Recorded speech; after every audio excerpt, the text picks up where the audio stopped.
briefly go through what is the MDFT supervision. And then I mentioned all the problems and whatnot.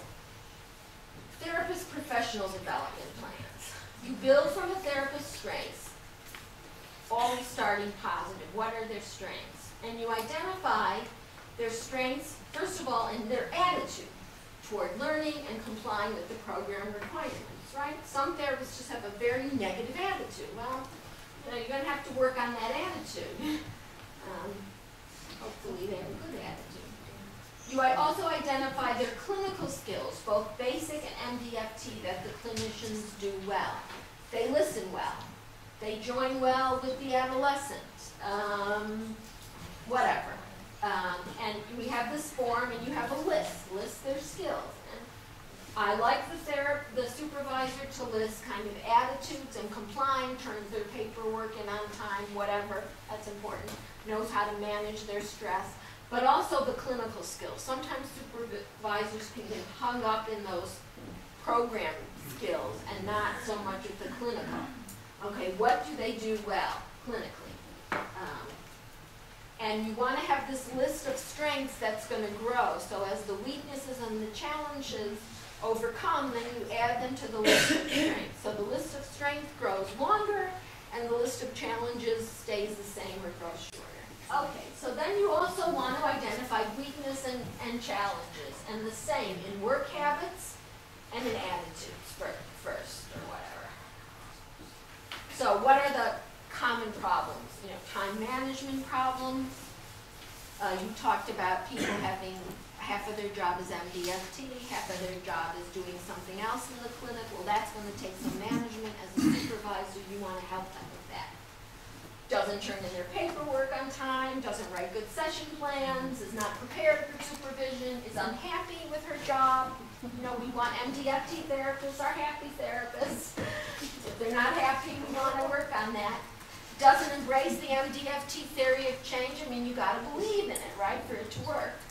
And is too judgmental and punitive with parents. Those are the common kind of attitude and work habits that might be on your professional development plan. Something you're going to help your therapist overcome. And there are weaknesses and challenges in their clinical skills. And again, some common examples. Some of them are from what I mentioned earlier. Facilitating productive conversations among family members, moving to action, promoting behavioral change. I think these are the top ones. Developing a strong therapeutic alliance with the teens or with the parents. Sometimes people join easily with the teens, others with the parents. Keeping focused in sessions. Reading feedback and adjusting your session plan, right? You go and you have a session plan, but as we always say, that's only a guide. Right? You don't want to cling tenaciously to it. A good MDFT therapist has their plan, but goes in and reads the feedback and adjusts the plan when necessary. Using emotion to facilitate behavioral change. These are classic weaknesses.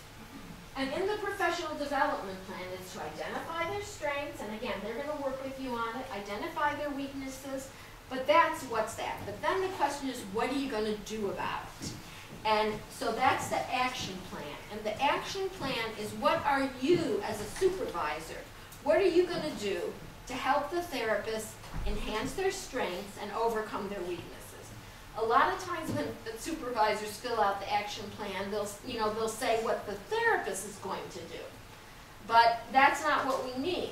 We have the supervisor taking responsibility. Our question is, what are you going to do to help them facilitate conversations among family members? For example, you can be creative, is you refer therapists to the manual, protocol, and guides, maybe give them a specific assignment and follow up.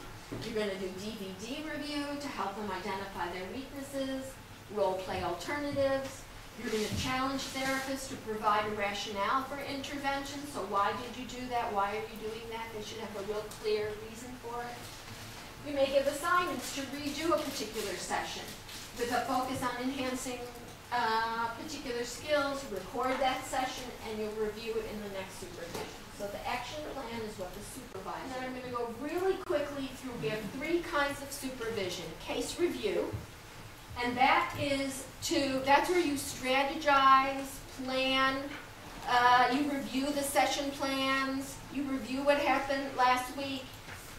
You review it before, so with one therapist could be, looks great, everything is perfect, I got nothing to say, you got anything to add? No? Okay, great. Another case, the therapist will say, I don't really know what to do next, I thought about, I could do this or I could do that, I'm not sure, you're going to discuss it. That's more like traditional supervision, right? Where you sit, you plan, and you strategize. The traditional way would be about 45 minutes of the therapist telling the supervisor what happened in the case. I did this, and they did that, and I said this, and this is it. All that 45 minutes, you see, the therapist isn't learning anything. They already know what happened. They were there. And then it's 10 or 15 minutes of discussion and advice and brainstorming of something that's useful for the therapist. I mean, that's why we really changed this whole thing. And so then we thought, oh, this is crazy. It's all mixed up. Who is the supervision for? Is it for the supervisor or is it for the therapist? And we decided it's for the therapist. So that's why in MDFT, you turn in your weeklies with your case note and your session plans, even if they're vague, before your case review supervision. So the supervisor can read all that and think about it before supervision. So you don't have to retell the story. You can get right to problem solving and action. So this is a really important part of MDFT. We recommend that each therapist get live supervision once a month. Now in reality, it's not going to be once a month, but believe me, you have to plan for once a month and you'll get 6 or 7 in a year. You know, if I tell people 6 or 7 times, okay, there'll be 3. And so all of this work, I mean, I really encourage you to follow it as closely as possible. Because this is from, 20, 25 years of trial and error, of a lot of bad live supervision sessions, and good ones, and through all those years of, mostly error, pain, mistakes, that we finally came up with this protocol. And it works for us, and we've been following it religiously for the last few years. And again, specifics, what to do during the session, when to make the calls, how to make the calls, what the therapist does when she or he gets a call. For the supervisor, when to enter the room, right? Sometimes you go into the room, very specific about when to do that. And then the post-session, after the session, what to talk about, how to have the post-session.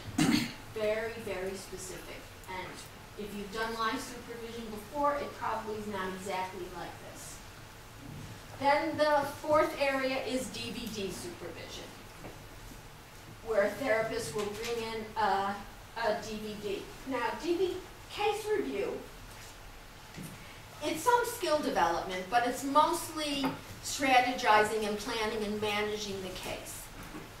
DVD supervision should be almost 100% on the clinical skill development.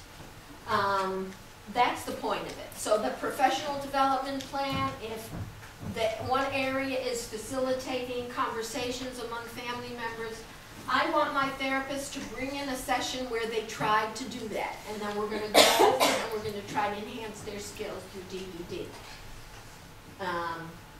Resist the temptation to slip into case review. That's the most important thing. And again, with DVD supervision, very specific. This is what we recommend. Each therapist gets 1 to 1.5 hours of individual weekly supervision. Depends how many cases they have. You can usually talk about 4 cases in this time period. And usually what we do is if you have a caseload of 8 or 10 or whatever, you'll talk about half of your caseload one week. They'll turn in weeklies on half of that caseload. And then you'll talk about the other half of your caseload the other week. So each case will be discussed fully every other week. Of course, you have crises and things come up. That's basically. We recommend live supervision for each therapist once a month. Again, if it happens 6 to 7 times a year, that's great. We recommend DVD supervision once a month. Again, if they get 6 or 7 times a year, that would be good. Weekly or bi-weekly weekly monitoring of, dose, how many sessions per week, type of sessions, length, caseload. A big problem is, because in MDFT we allow you to do individual sessions with the kid, parents, and family. Therapists have a tendency to avoid family sessions because they're hard. So it's really important for the supervisor to monitor that. I noticed in the last 2 weeks you had no family session. Why not? They may have a compelling reason and you say fine, but next week have a session. They may not have a compelling reason, and then that opens up a dialogue to, well, what's going on, why not, what are you afraid of, how can I help you? We recommend weekly staff meetings. I see everybody's talking. We also recommend monthly or bi-monthly team self-care. You know, go out to lunch, drinks, after work, ice cream break, something to keep that team spirit going. It doesn't have to be a big deal. And then the supervisor has quarterly review of those professional development plans. So you look at it each quarter, discuss it with your therapist, make modifications, change things.